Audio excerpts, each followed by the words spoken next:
आणि आज सुद्धा जी काय बातमी सकाळी एकदम सोडून दिली होती की शिवसेनेचे 6-7 खासदार फुटणार, बघा ना, हिंमत असेल तर फोडून दाखवा, फोडून दाखवा.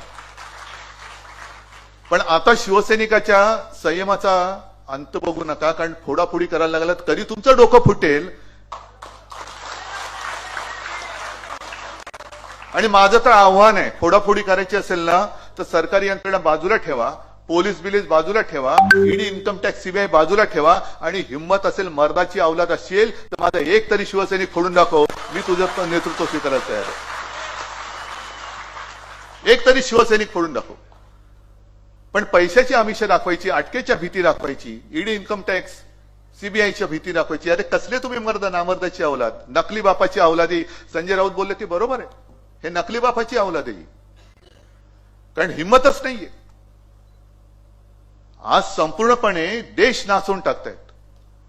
जे आपल्याला वाटलं होतं की काँग्रेस नको, तेव्हा तो विचार होताच, पण जेव्हा देशाच्या मुळावर कोण येत असेल तर मग देशहितासाठी, देशाला वाचवण्यासाठी आम्ही तर उभे आहोत.